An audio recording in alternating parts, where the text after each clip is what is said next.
Ah. Resmen buyur deyin hele xeyir var.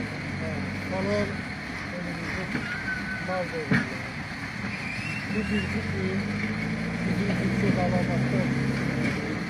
Hal-hazırda biz Sivat'ta Yagaş kentindeyim. Hacı Mübarek'le bir yerde artık çoklu yani göndermişiz. Mentere başına çatır. Çıngıl artık yola döşəni, iş yaxşı gedir. Bu işdə bizdə əməyi olan hər kəsə can sağlığı arzu edirəm.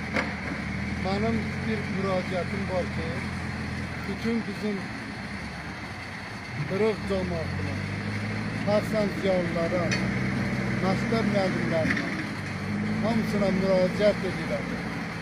Gəlin birləşək, bir olaq. Köməkli eləyək, yolumuzu düzəldək, işimizi düzəldək. Qoy bizim ərazimizdə gaz olsun, yol olsun, suyumuz olsun, çörəyimiz bol olsun, sizə can sağlığı olsun. Bu işdə kimin zahməti varsa ona çox sağ ol deyirəm. İndi zahməti olanlar çoxdur. Bunun haqqında Hacı Mübarek bugün Bakıdan gəlib, zahmet çekip, ondan sonra indi danışacak, zahmeti olanlara, bütün adamlara öz adımızdan onlara minnettarlık bildiriyoruz. Ben Hacı Əmi, Allah sizden razı olsun. Birinci onu diyeyim ki 75 yaşlı bir aksakkal ziyalı səhər saat 9'dan indiye kadar artık saat 6'ya kalır. 6'da 7'ye gidiyor. Bu vakte kadar burada ayak üstə yanıp doğrudan ben cavanım, böyle görürüm ki yok o güç maşallah Hacı'da var, Allah ona ömür versin. Yine de Hacı səsləndi hamıya, ben de səslənirəm dev zonasına. Belə deyək, imkanı olan her bir kəsə. Şükür Allah'a imkanı olan insanlar var.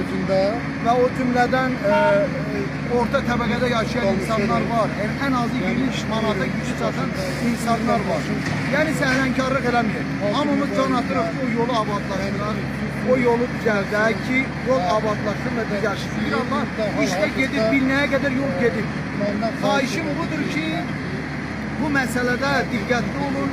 Bu meselede aktif olan insanlar var, onlara minnettarım. Ve en esası ben minnettarım rayon rəhbərinə, hörmətli Əkbər müəllimə, o cümlədən Habil müəllimə, o cümlədən yol idarəsinin rəhbəri, o cümlədən Elxan müəllimə və digər yolda bir çox saymaq var. Hər birinə minnəttarıq ki, bu işdə bizə köməkçi olurlar. Oradan rayon